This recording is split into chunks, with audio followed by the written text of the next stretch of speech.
All right. Now we back. I'm back. We going into part two. Um, Coming out the book Sacred Symbols of Mu. Um, this chapter that I'm going to is called Religions, and let's get into it. Mu's religion. It is fairly well established that all religions have a common origin. Let us see what that source was. The first records of religion are more than 70,000 years old. They tell us that a body of trained masters from Mu, called Nakals, were carrying to her various colonies and colonial empires of the motherland's sacred inspired religion. These Nakals formed in each country colleges for the teaching of the priestcraft religion and the sciences. The priesthoods that were formed in these colleges in turn taught the people. There is a very interesting ancient writing about the Chaldees, as the colleges were called in Babylonia. It says everyone was welcome, be he priest or slave. So basically, it didn't matter if you was uh, royalty or if you was a slave. Um, all walks of life were welcome at this time to learn um, for the education and re-education of the world, the old world. Directly they passed into the temple. They were equal, for they stood in the presence of the Heavenly Father, the Father of them all, and here they became brothers in fact. So basically, this was the fathers of civilization teaching the other inhabitants uh, around on those same landmass, which at one time was connected. Um, well, not necessarily, but uh, we'll give it more into that. All right. No payments were charged, all was free. All right. Throughout the colonies and colonial empires, these teachings were known as the sacred mysteries, a name that has persisted down to the present. In the Orient, they were also called the books of the Golden Age. In later times, I found among Mayan and Egyptian writings that the sacred mysteries were only entrusted to the high priesthood and the heir apparent to the throne.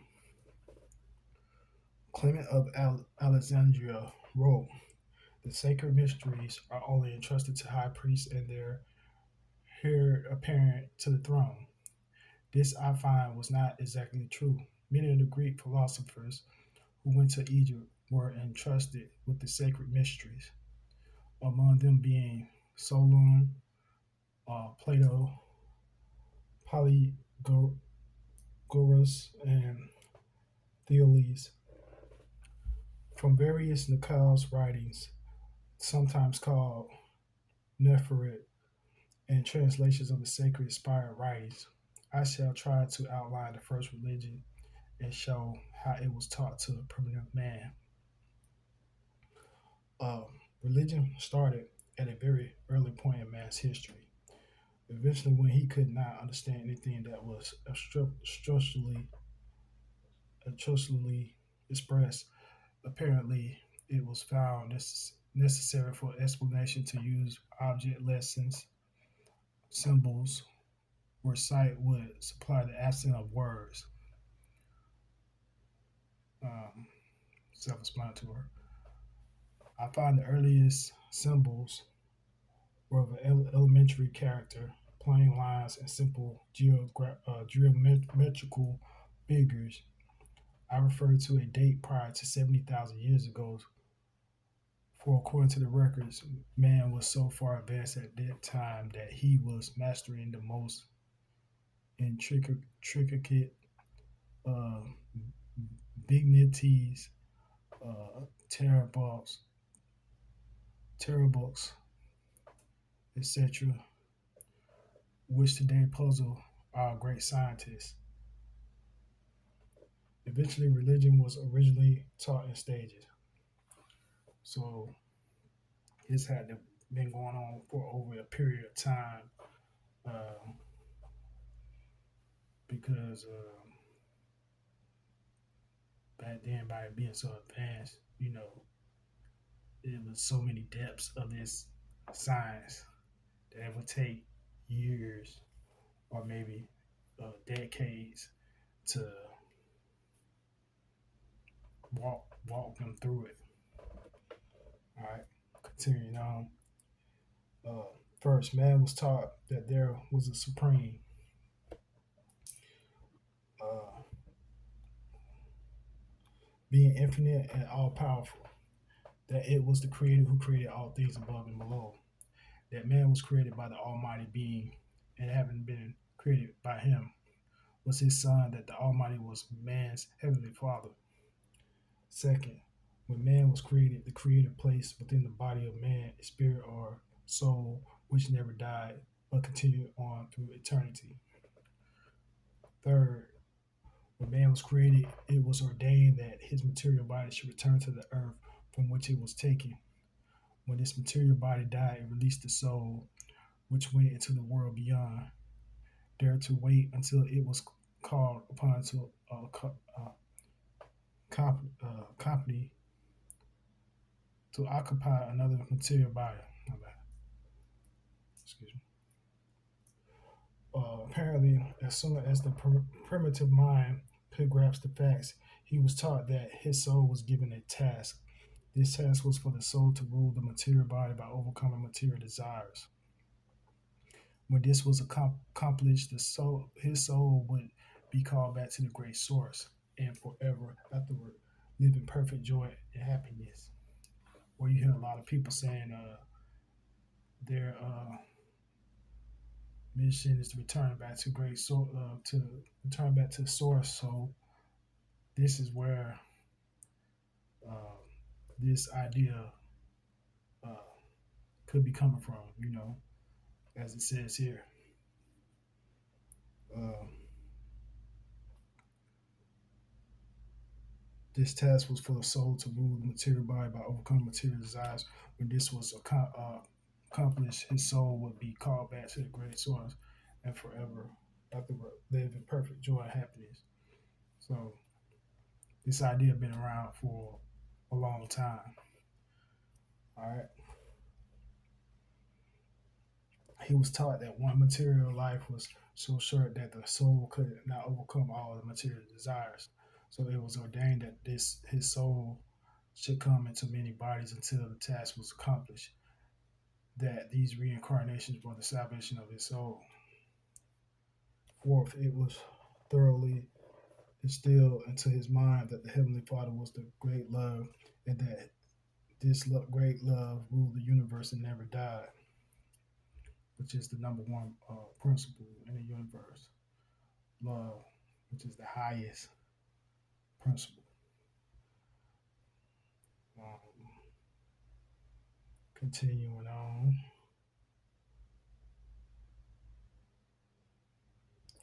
He was taught that the love of the Heavenly Father was far greater than the love of his earthly father, who was only a reflection of his Heavenly Father. Therefore, he should always approach his Heavenly Father without fear or dread and in perfect confidence and love, knowing that loving hands were held, were being held out to receive him when he came.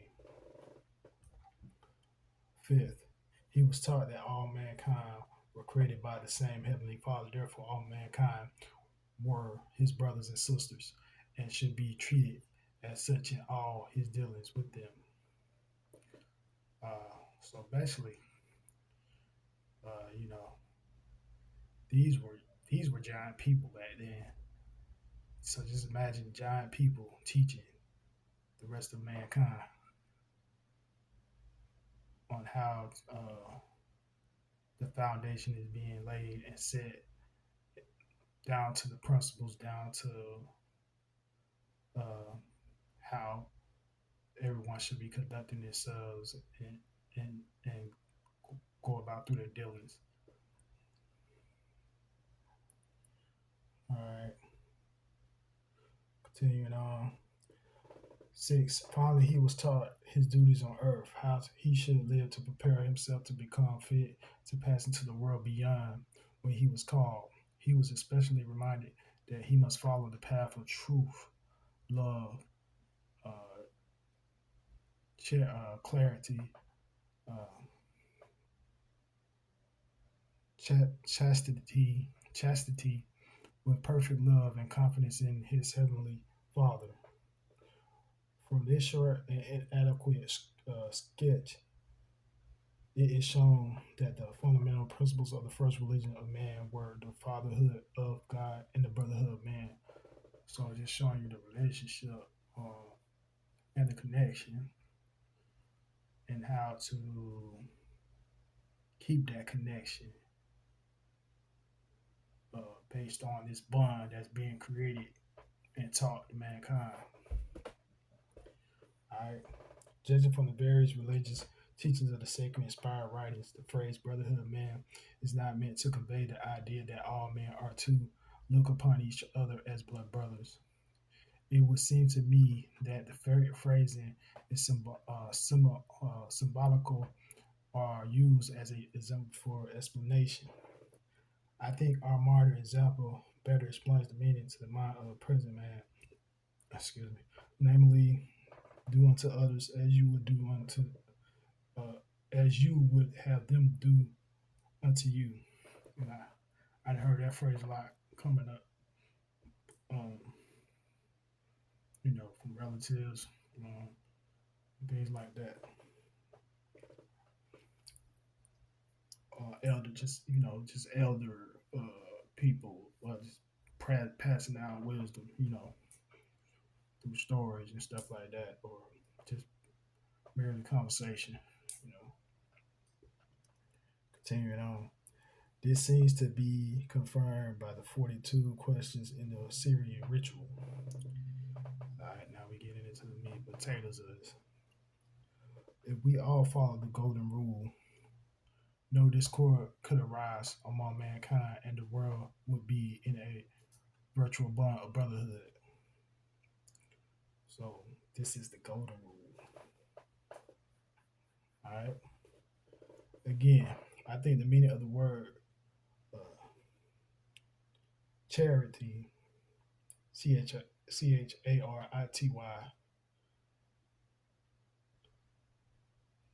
is not fully comprehended today. It refers to the soul rather than to the material part of man. Not only material charitable actions such as feeding the hungry and clothing the naked, but it includes good and charitable thoughts of others. We should think ill of no one, but try to help them overcome their failings. The great Master Jesus gave us an example of this.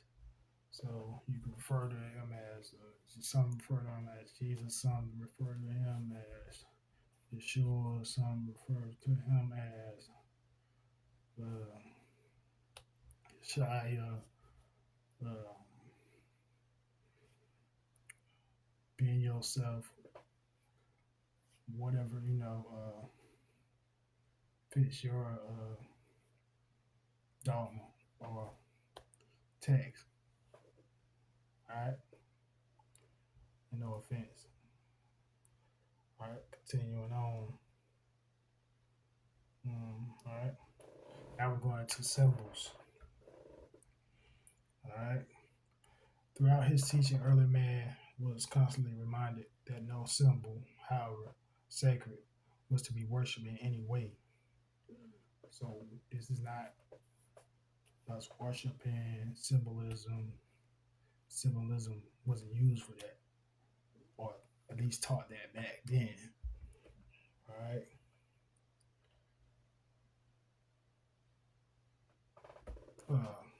So throughout his teaching, early man was constantly reminded that no symbol, however sacred, was to be worshipped in any way. That symbols were used only to enable him to concentrate his mind solely on the deity and the particular subject of his supplication. By keeping his eyes on the symbol, other objects were excluded from his vision. So basically, just narrowing down um, a particular subject, um, depending on the direction of where the person is navigating concerning the mental. All right.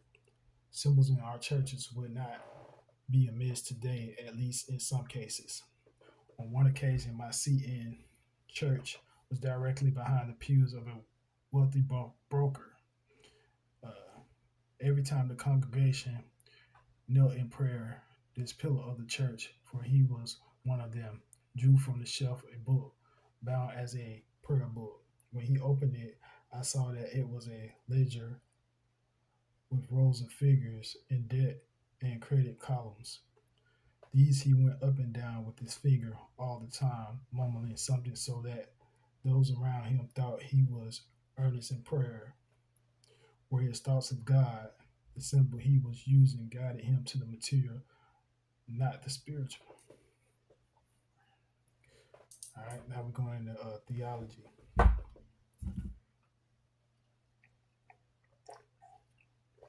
All right,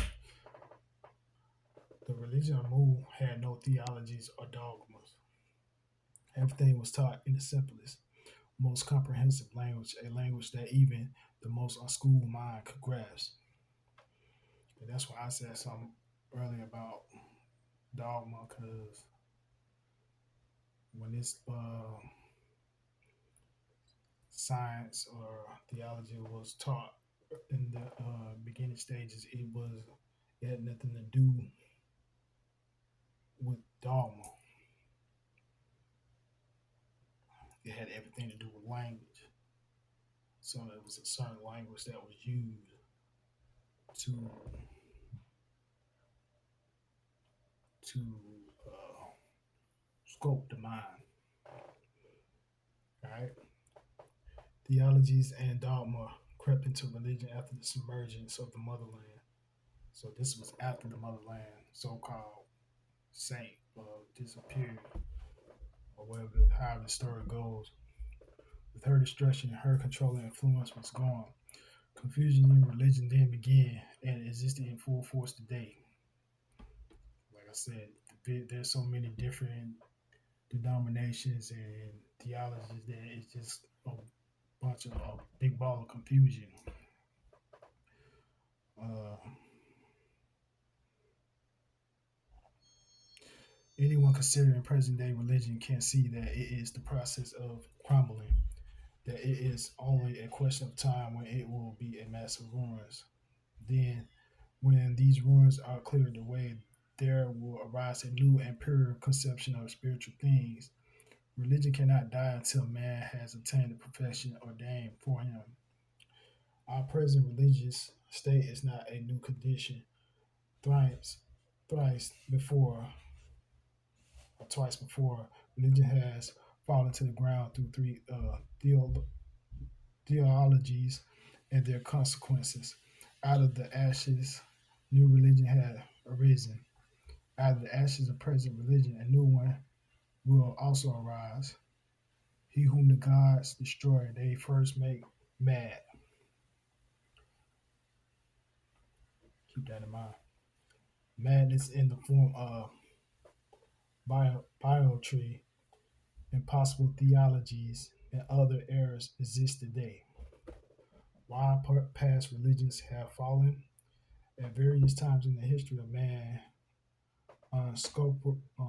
unscrupulous priesthoods have cast the downfall of religion by introducing into its uh, vicious systems of theology made up of inventions, extravagance, and immortality, omissions, and false and vicious translations from the sacred inspired religion of move from which our religions have sprung. These systems were invented by priesthoods for the purpose of inspiring superstitious fears in the hearts of the people to ensure them body and soul into slavery to the priesthood. Having accomplished this, it did not take long for these priesthoods to acquire wealth and become all powerful. So this was like after the flood, or you know, the landmass so-called sinking from what what's been told. This was vividly illustrated in Egypt, where the priests of Ammon not only gained the riches of the country but seized the throne as well.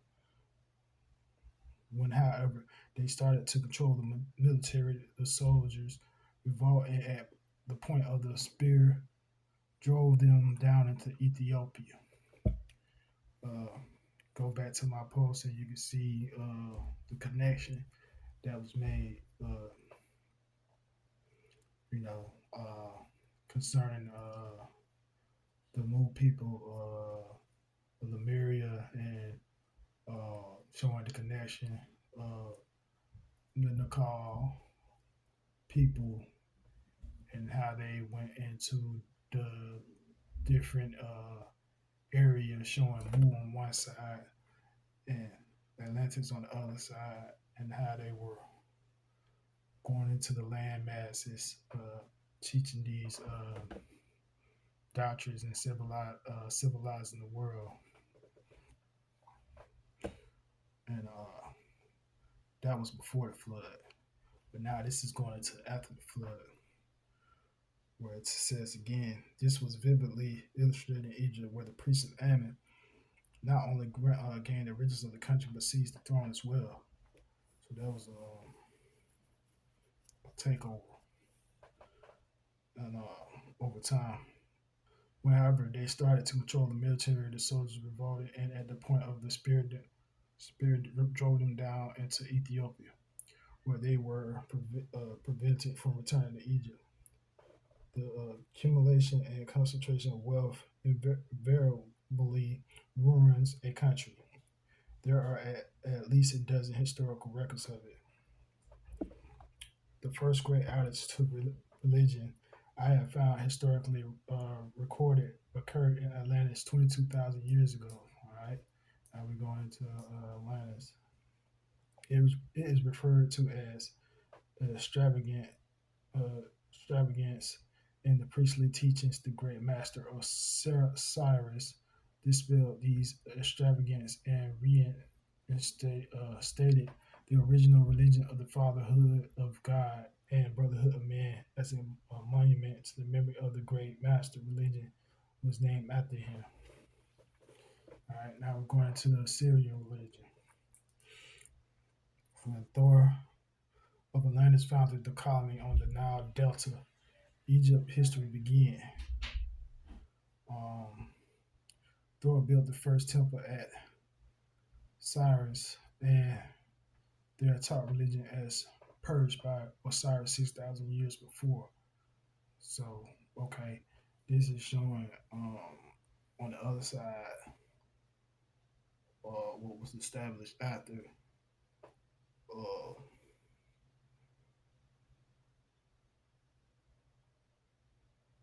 after the purge of the original Assyrian teachings, 6,000 years before. It says that the destruction of Mu, the king and high priest of the motherland, addressed the pleading crowd, saying, "You shall all die together, you and your servants and your riches. From your ashes, new nations shall arise, and if they forget they are superior, not because of what they put on, but what they put out, the same will befall them." The foregoing indicates that the people had strayed from the teachings of the church, became materialistic, and forgotten God. Not that they had been led astray by the priests. It would appear that they were dropping the spiritual for the material, They were amassing riches and forgetting God.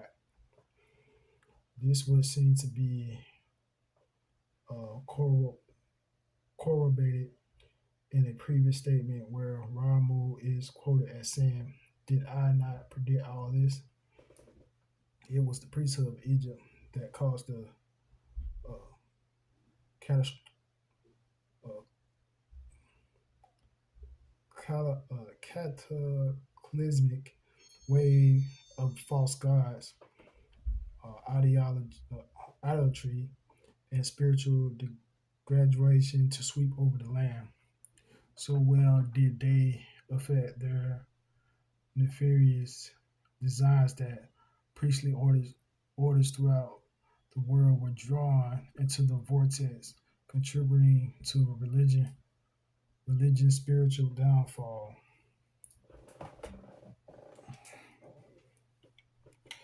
This started over 5,000 years ago, and the prostitute Osirian religion has now long passed into the discard. Many of its extravagance have, however, persisted down to present time and are found embodied in our religious conceptions.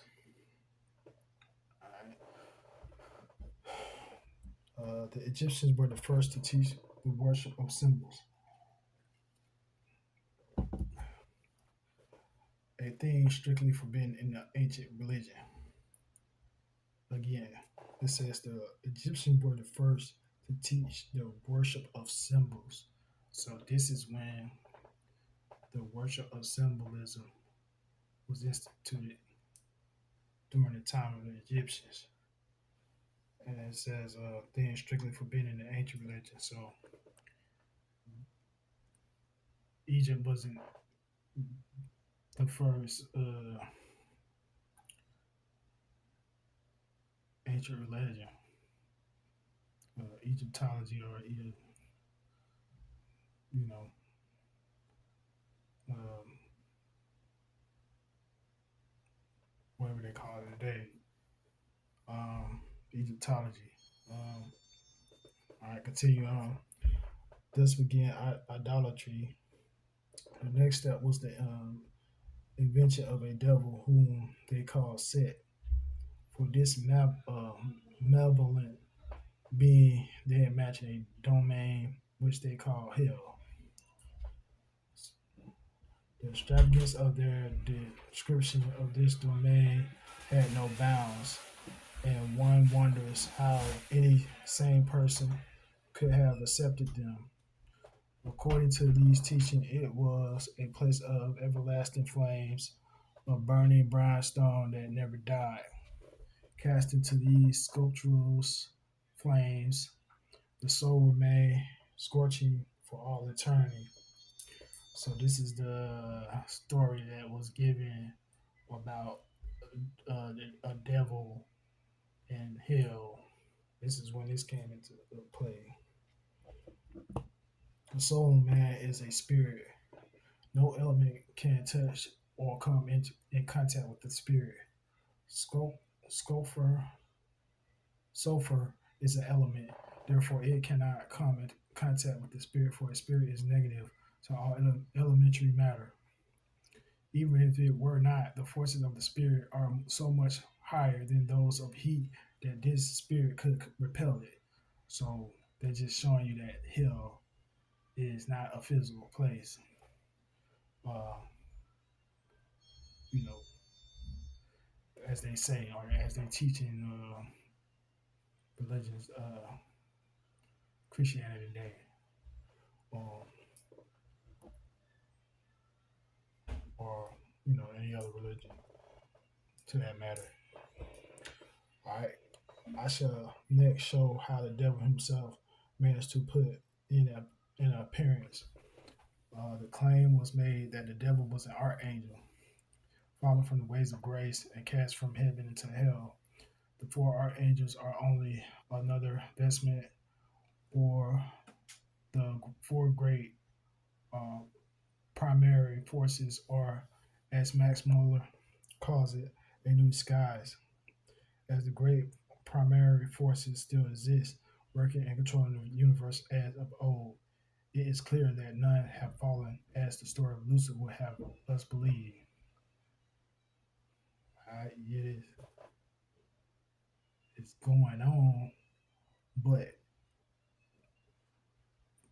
the thing is that uh, none have fallen, as the story of Lucifer would have us believe. So that's a false uh, teaching of Lucifer falling from heaven and coming down to earth as Satan and so on. Right? It was thus the Egyptian priesthood dragged the beautiful, pure Assyrian religion into the mud. The religion with which Egypt commenced her history 10,000 years before, causing the nation itself to fall and become the slave of foreign um, conquerors.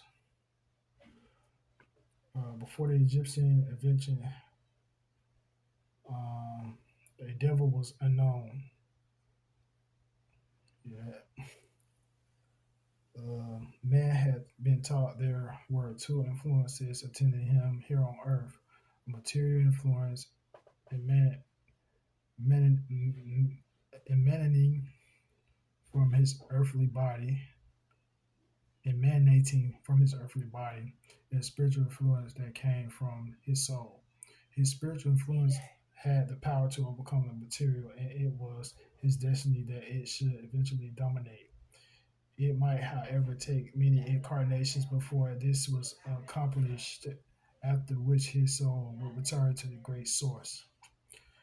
Right? Hindu priests, always quick to adopt anything of material advantages to themselves, follow Egypt in the debauchery of religion, an obstacle that had first to be overcome, however, was the Nakal teachers. These were unwavering in their adherence to the teachings of the first religion. So the Brahmanical priests started to persecute the Nakals. So this is going to the Brahmin, so-called Brahmin priests, persecuting the Nakals, which were, let's say, the Tartarian people, the so-called Tartarian people, the modern term for it. These people were being persecuted by uh, the priests. And it says eventually driving them into the snow-capped mountains of the north.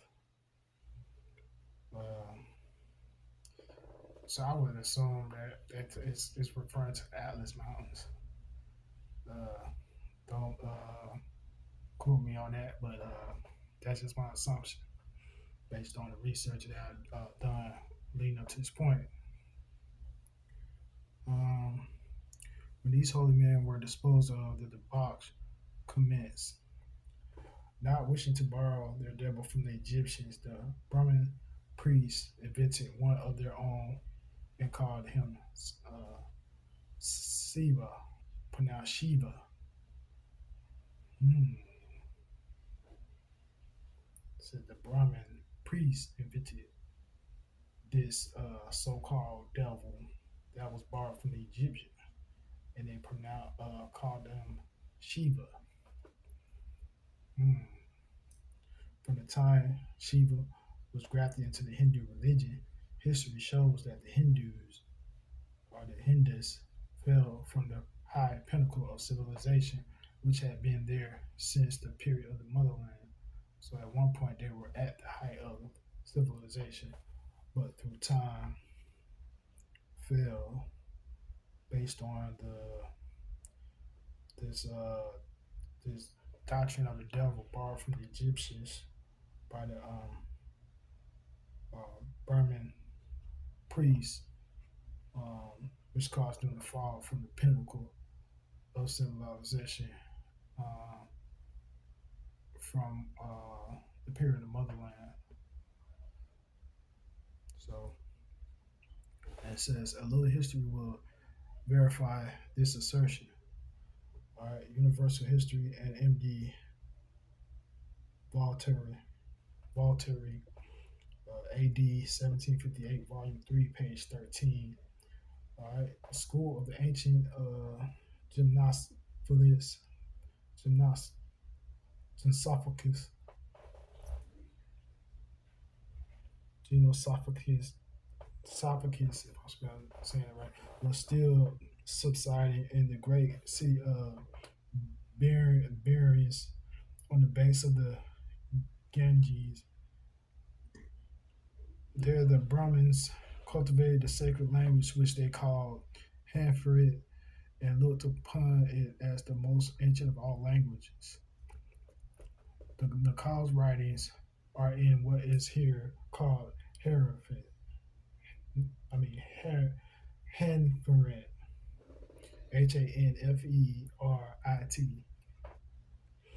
They admit of genie like the primitive Persians.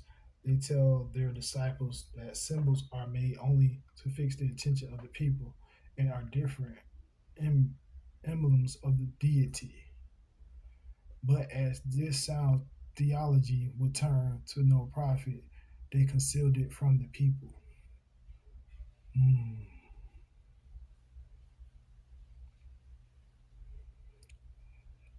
And taught what produced superstition, awe, and fear. Be that as it may, the Indians were no longer that people of superior knowledge. Key word, listen. It says, be that as it may, the Indians. Wonder why it says that. Were no longer that people of superior knowledge into whose country the ancient Greeks used to travel for instruction. So notice that they used the term Indians. So there had to be more so-called Indians in other places around the world. And we know that Indian means it's another term used for savage, but at this particular context, uh, it says, be that as it may, the Indians were no longer that people of superior knowledge. So basically, it's showing them in a fallen state, not being the people of high stature, but falling due to the decline of true intent. And it says that people of superior knowledge into whose country the ancient Greeks used to travel for instruction. So the knowledge that was used to navigate over time declined to where they were settled. I'm presuming in their areas or positions. All right. It says India was the cradle of the Greek philosophy up to 500 BC. The Greeks were going to India for learning.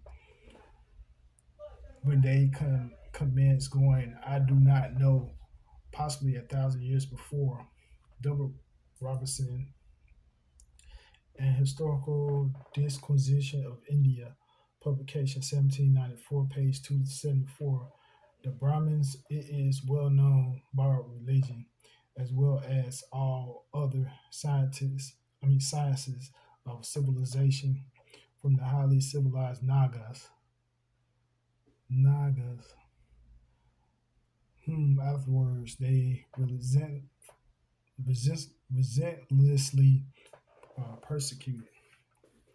One of the inventions of the Hindu priests was that man was first created a grass, then a fish, passed into an amphibian, then a reptile, from a reptile to a mammal, and from this became a man. they also maintain. So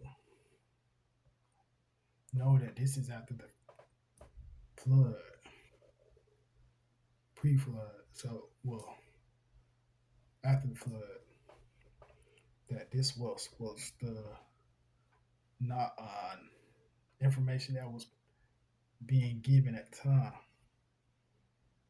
And it says that everything is a part of God and that all things put together are God. And yet, this same priesthood says that idolatry is a sin. Let us analyze this. Idolatry is a sin. The worship of idols made of wood and stone is idolatry. The worship of God is not idolatry. Hmm. As the wood and stone are parts of God, the worship of wood and stone would be worshiping parts of God. Therefore, there is no such thing as idolatry. Hmm. Since whatever is worship is a part of God, what can be more fantastic than this? Yeah, I find the same concession in one of our religious sects today, and they call themselves Christians. Did Jesus ever utter such inconveniable nonsense? Is the question. The Brahmanical priests did their work well, for they enslaved the people and froze their brains. So basically, they put them in a frozen state instead of them like being advanced like they were at one time when um, this knowledge was being put brought forth. Now they were at a state where they were frozen and they couldn't ascend to higher plateaus. All right, but India is today awakening. She is casting off. She is casting off her priestly shackles and has started to regain her invaluable place among nations, to regain her old religion and civilization. And she will again stand in the proud position from which she was dragged down. The untouchables will no longer be untouchables, but will receive their place as brothers in the land. But the Hindus must remember that they are only emerging. The top of the cross is not clear of the water. Hmm. So is that what the cross symbolizes? Hmm. Some few thousand years ago, the priesthood generally put the copying stone of horrors on religion. They instituted the horrible practices of human sacrifice. This addition caused consternation and enhanced the fear of the people in all lands. No one knew but he might be the next to be stretched upon the bloody stone or be shrouded in the flames of the fiery furnace. Fear and dread reigned supreme. These human sacrifices have supposedly disappeared from what is termed civilized people. This is when so-called sacrificing and stuff like that of humans came into play. Termed civilized peoples, but have they? But have they? Is the question. Is not human life sacrificed today under another guise? Guys? And what about present day religious and people? The only difference from now and 3,000 years ago is a thicker veneer over our savagery. All right, that's going in the Church of Rome. The Church of Rome has a bloody page disfiguring its record by the Inquisition. The Protestant Church has a great bolt on her estrogen with the burning of witches. The Mohammedan Church was born with the sword. has lived by the sword and will die by the sword. Blood covers every page of its history. Have Christians been following the teaching of the great master teacher? The great master Jesus, or Yeshua, or Yeshaya, or Ben Yosef, as some people might masonically use it. Hold on 1 second. Charge it up.